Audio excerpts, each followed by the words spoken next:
Alors, on poursuit ce soir dans Romains 15.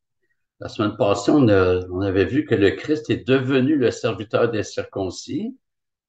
Et j'avais précisé que nous, d'origine païenne, puisque nous avons été greffés aux Juifs, nous sommes aussi les bénéficiaires de ce que le Christ a fait pour sauver son peuple.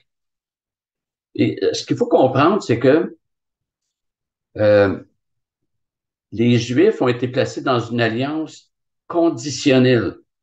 On voit ça dans Exode 19, verset 5. Tout Deutéronome 28 est consacré à cela.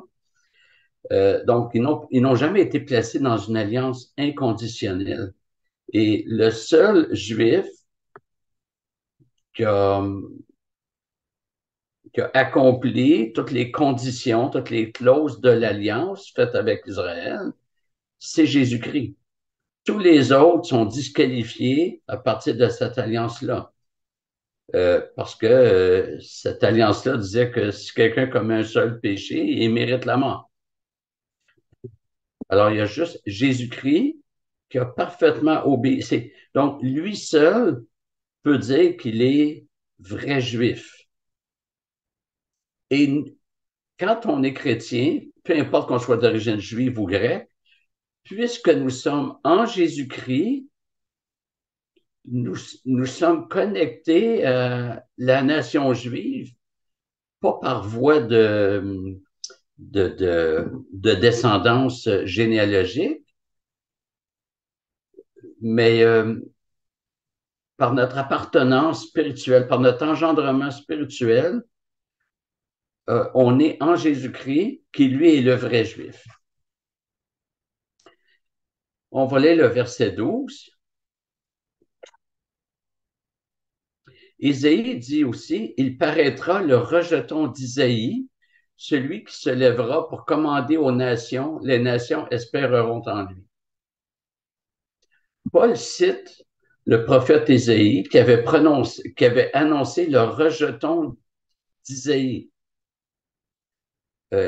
Isaïe était le prophète, mais Isaïe, donc il ne faut pas confondre, donc c'est Isaïe qui parle d'Isaïe. Isaïe, c'était le père de David. Certaines versions ont le nom Jessé à la place d'Isaïe. Alors, c'est le nom grec d'Isaïe. Alors, il y en a qui l'ont traduit, il y en a qui l'ont gardé dans sa forme hébraïque, mais c'est la même personne, c'est le père de David. Et c'est la royauté du Messie qui ressort ici. Celui qui se lèvera pour commander aux nations. Euh, le Messie n'a jamais été euh, établi que sur la nation juive. Le Messie allait avoir un règne cosmique euh, au point cosmique et absolu, au point qu'il n'y a aucun individu qui n'est pas sous son règne, pas tout le monde qui le reconnaît, mais ils sont quand même sous le règne du Christ, euh, parce que Jésus-Christ règne sur tout. Jésus a dit, tout pouvoir m'a été donné. Donc, Jésus-Christ ne règne pas uniquement sur la nation juive, il règne sur tout l'univers, c'est un règne absolu. Donc, la royauté de David annonçait, préparait l'envoi du roi des rois, c'est-à-dire Jésus-Christ. Et quand on parle du royaume des cieux, au royaume de Dieu, c'est synonyme. Euh, Certains disent que un, c'est euh, pour la nation juive, puis l'autre est au ciel, mais absolument pas. Quand on regarde dans les évangiles, dans un évangile, c'est voici à quoi est semblable le royaume de Dieu. Là, il présente une parabole. Dans un autre évangile, voici à quoi est semblable le royaume des cieux, puis il présente la même parabole. Donc, il y a un seul royaume. Dieu n'a pas deux royaumes. Il y a un seul royaume. Il est cosmique, il est total. Et sur un royaume, c'est normal qu'il y ait un roi. C'est Jésus qui est ce roi. Il est le roi des rois. Il commande aux nations. Même si chacune d'elles a son roi, le vrai roi au-dessus de tous, c'est Jésus-Christ. Dans, dans la Bible, il est souvent, il y a une formulation qui est souvent utilisée, en tout cas, on la rencontre à plusieurs occasions, qui a un sens de superlatif. Au lieu de dire que Jésus, c'est le roi qui est le plus puissant de tout l'univers par rapport aux autres rois, on va dire c'est le roi des rois, le Seigneur des seigneurs. On a dans la Bible le cantique des cantiques. C'est le cantique suprême.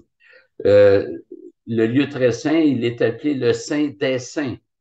Alors, c'est toute la même formule, puis il y en a, je pense qu'il y a aussi vanité des vanités, si ma mémoire est bonne. Mais là, c'est pas dans un sens euh, positif, mais c'est pour montrer que la formule sert de superlatif. Verset 13. Que le Dieu de l'espérance vous remplisse de toute joie et de toute paix par la foi, pour que vous abondiez en espérance par la puissance du Saint-Esprit. Donc, Paul, il va d'une prière ici. Au verset 10, il avait exhorté les chrétiens de Rome, la plupart d'origine païenne, à se réjouir.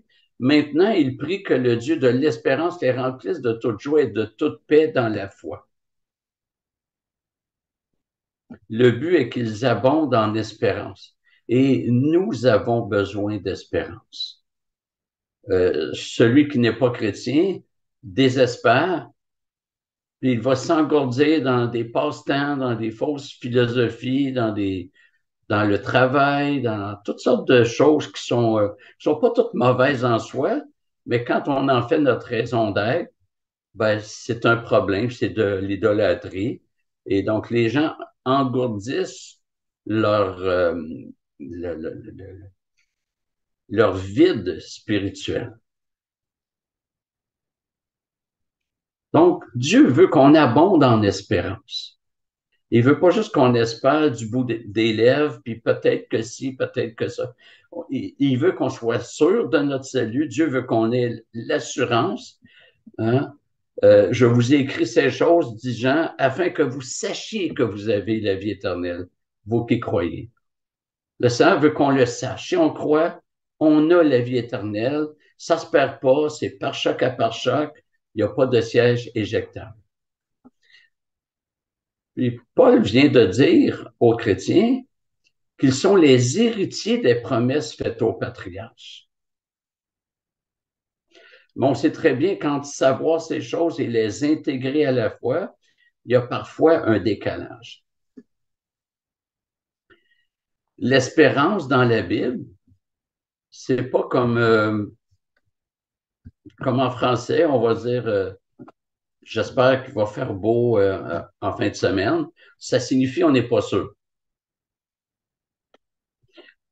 Espérer en français, c'est souhaiter sans avoir aucune certitude. Mais en grec, espérer, c'est attendre dans l'assurance de recevoir ce que Dieu a promis. Et la possibilité que nous soyons remplis de toute joie et de toute paix dans la foi pour que nous abondions en espérance n'existe qu'en raison de la puissance du Saint-Esprit. En passant, il y a plusieurs exhortations à se réjouir,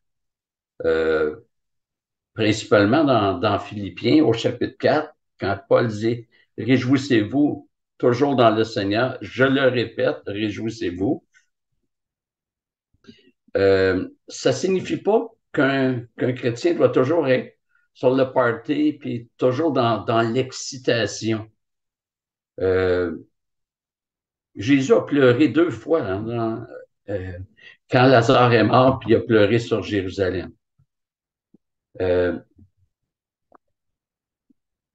La joie que Dieu donne ne supprime pas toutes les larmes. Il y a juste quand on va ressusciter qu'il n'y aura plus ni larmes, ni deuil, ni maladie, etc. ou plutôt quand on va mourir, parce que déjà, il n'y aura plus ces choses-là, même si la résurrection viendra plus tard. Mais il y a une joie présente qui transcende la tristesse. Je prends toujours le même exemple. Les parents qui voient par une vitre leur enfant entrer sur le bloc opératoire peuvent pleurer euh, tout en ayant une joie qui transcende de dire notre enfant il est enfin traité puis il est enfin opéré. Alors, c'est pas l'un ou l'autre. Il y a des larmes présentement, il y a de la souffrance présentement. Je dis ça parce que euh, j'ai connu certains milieux qui disaient faut toujours avoir la joie si t'es triste, t'es pas spirituel. Non, non, absolument pas. Il y a des pleurs, c'est normal. Pleurer avec ceux qui pleurent. Alors, si on a le commandement de pleurer avec ceux qui pleurent, ça veut dire que c'est pas péché de pleurer. La puissance du Saint-Esprit ne signifie pas qu'on n'a rien à faire. Euh, Si je tombe dans le laxisme, dans la passivité en me disant ce que Dieu a promis et va le faire, d'abord, c'est l'approche qu'on appelle hyper-calviniste, qui n'a rien à voir avec le calvinisme. L'hyper-calviniste, c'est puisque Dieu a décrété tout et que Dieu fait tout, nous n'avons rien à faire. Mais si Dieu n'agit pas en nous, c'est parce qu'on est mort. Si quelqu'un n'a aucun fruit puis qui attend après Dieu, ben c'est parce qu'il n'y a pas la vie de Dieu en lui. Le Saint-Esprit n'est pas un esprit oisif et passif. Il agit, c'est lui qui donne le vouloir et le faire. Et c'est pourquoi nous devons joindre tous nos efforts dans ce que le Seigneur nous demande. Donc, l'action du Saint-Esprit inclut nos efforts et on doit toujours se rappeler. Donc, nous avons la responsabilité. Verset 14. Pour ce qui vous concerne, mes frères, je suis moi-même persuadé que vous êtes pleins de bonté, remplis de toute la connaissance et capables de vous avertir les uns les autres. Donc ici, on voit que la section, elle est plus personnelle et Paul prend un ton plus relationnel dans cette section. Alors, après avoir exposé la doctrine dans les 11 premiers chapitres, il est passé à des mises en pratique générales au chapitre 12 à 15, verset 13. Mais déjà au tout début de son épître, il avait valorisé les chrétiens de Rome. C'est ce que Paul fait presque dans chacune de ses épîtres. Il, euh, il débute de façon chaleureuse et dit, je rends d'abord grâce à mon Dieu par Jésus-Christ au sujet de vous tous parce que votre foi est renommée dans le monde entier. Alors, le monde entier, à l'époque, j'en ai déjà parlé, c'était le monde connu. Euh, les Amérindiens ne connaissaient rien de la foi des chrétiens de Rome, même si Paul dit que la foi est renommée dans le monde entier.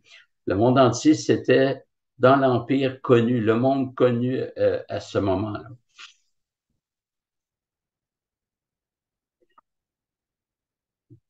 Donc, la foi qui est renommée, c'est pas juste l'acte de croire. La vraie foi, celle que Dieu donne, elle produit des fruits. Une foi qui ne produit pas de fruits, c'est la foi qui est comparable à celle des démons. Jacques, dans son épître, chapitre 2, il dit que cette foi est morte. La foi que Dieu donne, Paul, dans Galates, dit que la foi est agissante par l'amour.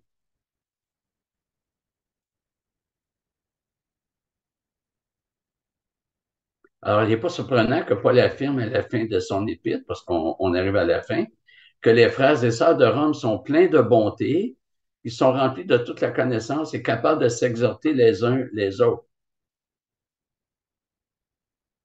l'Épître avait suffisamment démontré que ces chrétiens avaient des lacunes dans leur compréhension des choses. On a vu le long segment sur l'importance de se soucier des faibles dans la foi. Puis il semble qu'il y avait une situation de peut-être même une tension, un mépris des chrétiens d'origine. Dans l'Église de Rome, il y avait des chrétiens d'origine païenne, mais aussi des chrétiens d'origine juive. Et il y avait un certain mépris réciproque. Euh, les chrétiens d'origine païenne méprisaient les chrétiens d'origine juive avec l'idée que c'est vous qui avez crucifié Jésus-Christ.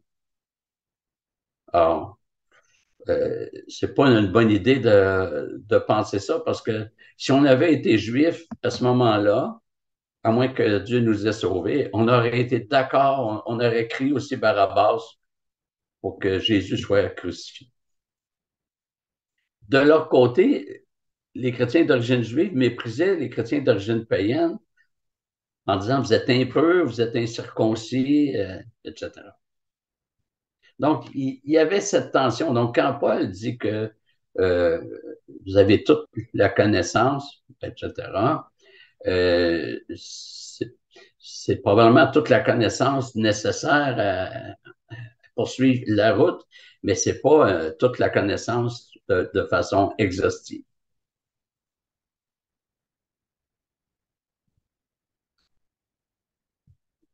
On revient au chapitre 15, verset 15a. Cependant, à certains égards, je vous ai écrit avec une sorte de hardiesse, comme pour réveiller vos souvenirs. Vous voyez, déjà, il met un petit bémol à ce qu'il vient de dire. Et là, Paul va parler de son ministère auprès des gentils, c'est-à-dire des païens, à cause de la grâce que Dieu m'a faite, d'être ministre du Christ Jésus pour les païens, je m'acquitte du service sacré de l'évangile de Dieu, afin que les païens lui soient une offrande agréable, sanctifiée par l'Esprit Saint. Paul n'avait pas fondé l'Église de Rome, mais il a un sentiment de responsabilité vis-à-vis de cette Église. Dans Galates 2, Paul se décrit comme l'apôtre des païens. Et l'Église de Rome, c'est un territoire païen, donc on est en Italie. Et Paul a toujours considéré son ministère comme une grâce, c'est-à-dire comme un cadeau de Dieu alors qu'il ne le méritait pas. C'est le principe de la grâce. Une grâce, c'est ce qu'on reçoit sans l'avoir mérité. Et non seulement on reçoit ce qu'on ne mérite pas, mais on ne reçoit pas ce qu'on mérite. Alors, effectivement, Paul est un meurtrier avant sa conversion et il voulait détruire l'Église de Dieu. Et que le Seigneur l'ait choisi pour être l'apôtre des païens est tout un cadeau. Quand Paul a écrit cela, il avait connu des persécutions. Son ministère avait été fortement remis en question par des chrétiens. En fait, Paul a eu plus de lutte contre des chrétiens que contre les non-chrétiens. Il avait connu l'emprisonnement, mais ça ne l'empêchait pas de dire que tout son ministère, incluant toutes les difficultés, est une grâce, parce que c'est une grâce de souffrir pour Jésus-Christ. Et pour nous, c'est la même chose. Servir le Seigneur, on doit toujours voir ça comme une grâce, un privilège que Dieu nous fait. Être persécuté, si on est rejeté pour l'Évangile, si on est méprisé pour l'Évangile, si on est traité injustement parce qu'on est chrétien, c'est une grâce. On devrait même s'en réjouir. Ce que les apôtres ont fait je pense, c'est dans Acte 4. Ils avaient été battus, mis en prison, puis après ça, euh, libérés, puis eux étaient heureux d'avoir été jugés dignes de souffrir pour le nom du Christ. Paul considère son ministère comme un service sacré de l'Évangile. Et quand on y pense, quand on sert le Seigneur, on utilise des moyens terrestres et temporaires, à commencer par notre propre corps.